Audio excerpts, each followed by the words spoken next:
തെരഞ്ഞെടുപ്പ് കഴിഞ്ഞു. ജനം ചിലതൊക്കെ തീരുമാനിച്ചുറപ്പിച്ച് പോളിംഗ് ബൂത്തിൽ വന്നു. അവരുടെ സംവിധാന അവകാശം അവർ ഉപയോഗിക്കുകയും ചെയ്തു. വലിയ ആശാവഹമായ അല്ലെങ്കിൽ വലിയ ഉയർന്ന രീതിയിലുള്ള പോളിംഗ് ശതമാനം തന്നെ രേഖപ്പെടുത്തുകയും ചെയ്തു. ഇപ്പോൾ നമ്മൾ കാണുന്നത്, ഇപ്പോൾ പുറത്തേക്ക് വരുന്ന റിപ്പോർട്ടുകളും പോളിംഗ് ശതമാനങ്ങളും കണക്കുകളും അനാലിസിസുകളും ഒക്കെ പ്രകാരം UDF വലിയ ഒരു തരംഗമായി അടിച്ച് വീശി, ഒരു സുനാമിയായിട്ട് UDF തരംഗം കേരളത്തിലുടനീളം അടിച്ച് വീശി എന്നുള്ളതാണ്. ബഹുമാനപ്പെട്ട പ്രതിപക്ഷ നേതാവായിരുന്ന കേരളത്തിൻ്റെ നിയുക്ത മുഖ്യമന്ത്രി VD സതീശൻ പറയുന്നത് പോലെ കേരളത്തിലെ UDF അധികാരത്തിലേക്ക് വരികയാണ്. അതും 100+ എന്ന് പറയുന്ന വലിയ ഒരു മാർജിനിൽ തന്നെ വലിയ തിളക്കമാർന്ന വിജയം. ആ വിജയത്തോടു കൂടി കേരളത്തിൻ്റെ അധികാരത്തിലേക്ക് UDF വരികയാണ്. മെയ് 4 കഴിയുമ്പോൾ 2 കാര്യങ്ങളാണ് സംഭവിക്കാൻ പോകുന്നത്. ഒന്ന്, കേരളത്തിൻ്റെ മുഖ്യമന്ത്രിയായിട്ട് VD സതീശൻ്റെ പട്ടാഭിഷേകം. മറ്റൊന്ന് എന്ന് പറയുന്നത് രാഹുൽ മാങ്കൂട്ടത്തിൻ്റെ തിരിച്ചുവരവ് ഉണ്ടാകും എന്നുള്ളത് തന്നെയാണ്. രാഹുൽ മാങ്കൂട്ടം ഇത്രയും ദിവസം പാർട്ടി പുറത്താക്കി, തെരഞ്ഞെടുപ്പിൽ മത്സരിക്കാൻ സ്ഥാനാർത്ഥിത്വം നൽകിയില്ല അയാൾ. എന്നിട്ടും ഡിജിറ്റൽ മീഡിയയിൽ, സോഷ്യൽ മീഡിയയിൽ യുദ്ധവുമായിട്ട് ഈ തെരഞ്ഞെടുപ്പിൽ വലിയ പ്രചാരകനായിട്ട്, സോഷ്യൽ മീഡിയ ക്യാമ്പയിനറായിട്ട് അയാൾ അണിയറയിൽ ഉണ്ടായിരുന്നു, സ്ക്രീനിൽ ഉണ്ടായിരുന്നു. ഏറ്റവും ഒടുവിലായിട്ട് പോളിംഗ് ബൂത്തിലേക്ക് കയറുന്നതിൻ്റെ മണിക്കൂറുകൾക്ക് മുമ്പ് ചില ഓർമ്മപ്പെടുത്തലുകളുമായിട്ട് UDF വിജയിക്കും, കേരളം ജയിക്കും, UDF നയിക്കും എന്ന് പറഞ്ഞുകൊണ്ട് രാഹുൽ നമ്മുടെയൊക്കെ മുന്നിലെത്തുകയും ചെയ്തു. അപ്പോൾ മെയ് 4 നടക്കാൻ പോകുന്നത് 2 പട്ടാഭിഷേകങ്ങളാണ്. ഒന്ന്, VD സതീശൻ കേരളത്തിൻ്റെ മുഖ്യമന്ത്രിയായിട്ടുള്ള പട്ടാഭിഷേകം. മറ്റൊന്ന് എന്ന് പറയുന്നത് രാഹുൽ മാങ്കൂട്ടത്തിൻ്റെ തിരിച്ചു വരവ് എന്നുള്ള ഒരു വലിയ ആഘോഷം. അത് ഉടനടി ഉണ്ടാകും. തിരിച്ചു വന്നേക്കണം മിസ്റ്റർ രാഹുൽ മാങ്കൂട്ടത്തിൽ. അങ്ങനെ തന്നെയാണ് UDF സർക്കാർ അധികാരത്തിലേക്ക് വരാൻ പോവുകയാണ്. രാഹുൽ മാങ്കൂട്ടത്തിൽ പാർട്ടിയിലേക്കും അയാൾ ഒഴിച്ചിട്ട് പോയ സിംഹാസനത്തിലേക്കും തന്നെ മടങ്ങിയെത്താനും പോകുന്നു എന്നുള്ളതാണ് നമുക്ക് മനസ്സിലാക്കാനും സാധിക്കുന്നത്. പാർട്ടി ഇനി അയാളെ മാറ്റി നിർത്തില്ല എന്നുള്ളത് നമുക്ക് മനസ്സിലാക്കാൻ സാധിക്കുന്നുണ്ട്.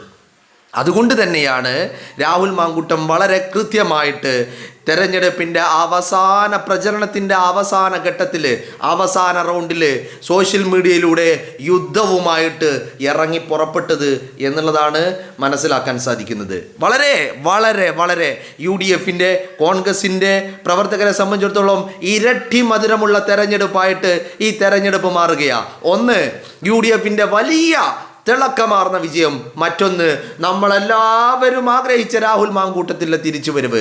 രണ്ടും സാധ്യമായി കഴിയുമ്പോൾ UDF പ്രവർത്തകർക്ക്, ഈ പ്രസ്ഥാനത്തെ പിന്തുണച്ചവർക്ക് സന്തോഷിക്കാൻ, ആഘോഷിക്കാൻ ഇതിലപ്പുറം എന്താണ് വേണ്ടത്?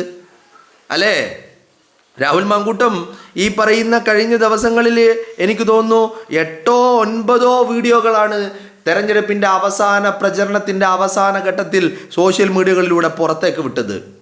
ആ 8-9 വീഡിയോകളിൽ വളരെ കൃത്യമായിട്ട് ഈ സർക്കാരിനെയും പിണറായി വിജയനെയും, പിണറായി വിജയൻ്റെ അടിമകളെയും, പിണറായി വിജയൻ്റെ PR ടീമുകളായിട്ടുള്ള കേരളത്തിലെ വേശ്യാ മാധ്യമങ്ങളെയും പൊളിച്ചടുക്കിക്കൊണ്ട് അയാൾ പല ചോദ്യങ്ങൾ, 1000 ചോദ്യങ്ങൾ എന്ന് വേണമെങ്കിൽ തന്നെ നമുക്ക് പറയാം, പല ചോദ്യങ്ങൾ സമൂഹത്തിന് മുന്നിൽ വെച്ചു എന്ന് മാത്രമല്ല, ഈ ചോദ്യങ്ങളൊക്കെ പൊതുസമൂഹം ഏറ്റെടുക്കുന്ന ഒരവസ്ഥയും നമ്മൾ കണ്ടു.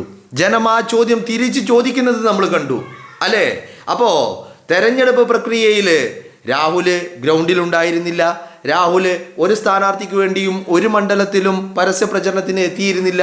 പക്ഷേ രാഹുൽ കൃത്യമായിട്ട് അയാളുടെ സ്റ്റാൻഡ് എന്താണെന്ന് പറയുകയും അയാൾ കൃത്യമായിട്ട് സോഷ്യൽ മീഡിയകളിലൂടെ UDFൻ്റെ, കോൺഗ്രസിൻ്റെ വിജയത്തിന് വേണ്ടിയുള്ള പ്രചരണങ്ങൾ നടത്തുകയും ചെയ്തു എന്നുള്ളതും വളരെ ശ്രദ്ധേയമാണ്, വളരെ ശ്രദ്ധേയമാണ്. അപ്പോൾ പറഞ്ഞു വരുന്നത്, തെരഞ്ഞെടുപ്പ് കഴിഞ്ഞു, തെരഞ്ഞെടുപ്പിൻ്റെ പ്രചരണ ചൂടുകൾ കഴിഞ്ഞു, വാഗ്വാദങ്ങളും പ്രതിവാദങ്ങളും തർക്കങ്ങളും വിമർശനങ്ങളും ഒക്കെ കഴിഞ്ഞു. ഇനി നമ്മൾ കാത്തിരിക്കുന്നത് ജനം വിധി എഴുതി. പോളിംഗ് ശതമാനം കാണുമ്പോൾ വലിയ ഒരു മുന്നേറ്റം. നമ്മൾ പറഞ്ഞ 100+ എന്നുള്ളത് ഇനി 140 ഔട്ട് ഓഫ് 140 എന്നുള്ള രീതിയിലേക്ക്, ആ ഒരു മാർജിനിലേക്ക്, അതിൻ്റെ ഏറെക്കുറെ അടുത്തേക്ക് ഒക്കെ എത്തുമെന്നുള്ള വിലയിരുത്തലുകളും ഒരു ഭാഗത്ത് നടക്കുന്നുണ്ട്. കാരണം ജനം ചിലതൊക്കെ തീരുമാനിച്ചിട്ടാണ് പോളിംഗ് ബൂത്തിലേക്ക് എത്തിയത്. അതുതന്നെയാണ് ഈ തെരഞ്ഞെടുപ്പിൻ്റെ പോളിംഗ് ശതമാനവും സൂചിപ്പിക്കുന്നത്.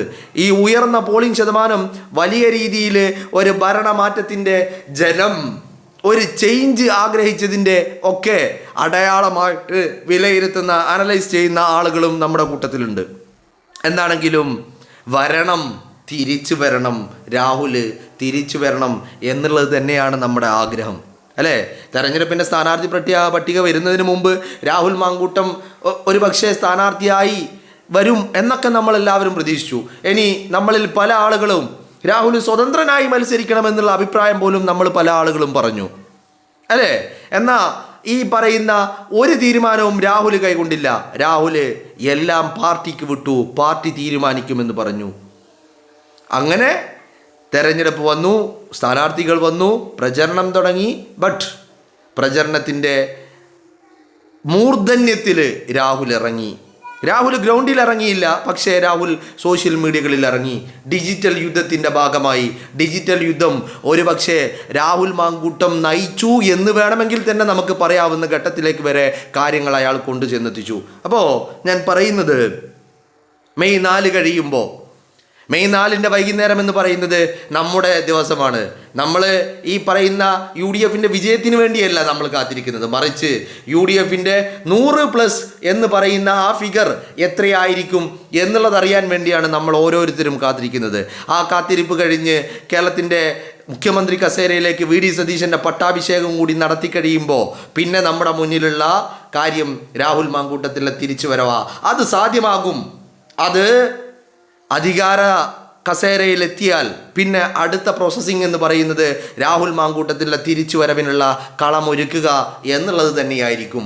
അപ്പോൾ പറഞ്ഞു വരുന്നത്, അതുകൂടി നടപ്പിലായാൽ കോൺഗ്രസ്സുകാരനെ സംബന്ധിച്ചിടത്തോളം, UDFൻ്റെ പ്രവർത്തകരെ സംബന്ധിച്ചിടത്തോളം ഈ പറയുന്ന രാഹുൽ മാങ്കൂട്ടത്തിലെ പിന്തുണച്ച ഒരു പ്രതിഫലവുമില്ലാതെ, ഒരു കണ്ടീഷനുമില്ലാതെ രാഹുൽ മാങ്കൂട്ടത്തിനെ പിന്തുണച്ച ആളുകൾക്കും സന്തോഷിക്കാൻ ഇതിലപ്പുറം ഇനി എന്താ വേണ്ടി വരിക? രാഹുൽ തിരിച്ചു വരും, രാഹുൽ തിരിച്ചെത്താൻ പോകുന്നു. പട്ടാഭിഷേകത്തിന് തൊട്ടു പിന്നാലെ നമ്മൾ കാണാൻ പോകുന്നത് രാഹുൽ മാങ്കൂട്ടത്തിലെ തിരിച്ചു വരവായിരിക്കുമെന്നുള്ളതാണ്. കൂടി നടന്നു കഴിയുമ്പോൾ പലരുടെയും കുരുപൊട്ടും, പലർക്കും നമ്മൾ കരുതി വെച്ച മറുപടി കൊടുക്കാനുള്ള മറുപടി കൂടിയാകും അത് എന്നുള്ളതാണ്, അല്ലേ? ഇപ്പോൾ VD സതീശനെ വെല്ലുവിളിച്ചവർ, കോൺഗ്രസിനെ വെല്ലുവിളിച്ചവർ, UDFനെ അധിക്ഷേപിച്ചവർ, UDFനെയും കോൺഗ്രസിനെയും വേട്ടയാടിയവർ, അവർക്കൊക്കെയുള്ള മറുപടിയാണ് ഈ UDFൻ്റെ ഗവൺമെൻറ് അധികാരത്തിലേക്ക് എത്തുക എന്ന് പറയുന്നത്. അതോടൊപ്പം തന്നെ രാഹുൽ മാങ്കൂട്ടത്തിനെ വേട്ടയാടിയവർ, അതോടൊപ്പം VD സതീശനെ വനവാസത്തിന് പറഞ്ഞയക്കാൻ തയ്യാറെടുക്കുന്നവർ, ഇവർക്കൊക്കെയുള്ള മറുപടി നമ്മൾ കേരളത്തിൻ്റെ അധികാര കസേരയിലിരുന്ന്, കേരളത്തിലെ സർക്കാർ രൂപീകരിച്ച്, ഗവൺമെൻറ് രൂപീകരിച്ച്, നമ്മൾ ഈ പറയുന്ന കഴിഞ്ഞ ദിവസം സുപ്രീം കോടതി പോലും പറഞ്ഞ ഭരണമാറ്റം ഉണ്ടാകും, അതിലൂടെ പല സമീപനങ്ങളും, സർക്കാരിൻ്റെ സമീപനങ്ങളും മാറുമെന്ന് സുപ്രീം കോടതി പോലും നിരീക്ഷിച്ച ആ ഒരു സ്ഥിതിയിൽ നമ്മൾ പൊതുസമൂഹത്തെ, ഈ പറയുന്ന കേരളത്തിൻ്റെ ജനതയെ ചേർത്തങ്ങനെ നിർത്തിയിട്ട് അതിലൂടെ നമ്മളൊരു പ്രതികാരം നടത്തും. അതിൽ രാഹുൽ മാങ്കൂട്ടത്തിലെ വേട്ടയാടിയവർക്കുള്ള മറുപടി ഉണ്ടാകും, അവരോടുള്ള പ്രതികാരമുണ്ടാകും. എണ്ണി എണ്ണി എണ്ണി എണ്ണി കണക്കുകൾ ചോദിക്കും, അല്ലേ? കോൺഗ്രസിനെ വേട്ടയാടാൻ വേണ്ടിയിട്ട്, കോൺഗ്രസിനെ പിച്ചി ചീന്താൻ വേണ്ടി ഇറങ്ങിപ്പുറപ്പെട്ട വേശ്യ മാധ്യമങ്ങൾക്കടക്കം ഈ പറയുന്ന മറുപടികൾ മെയ് 4 നമ്മൾ കൊടുക്കുന്നതാണ്. മെയ് 4 കേരളത്തിൻ്റെ അങ്ങോളം ഇങ്ങോളം 140 മണ്ഡലങ്ങളിലും നമ്മുടെ ഒരു വലിയ ആഘോഷത്തിൻ്റെ ദിനമാണ്. ആ ദിനം നമ്മൾ ആഘോഷിക്കും, കൂട്ടത്തിൽ ചില പരാജയങ്ങളും നമ്മൾ ആഘോഷിക്കും, അല്ലേ?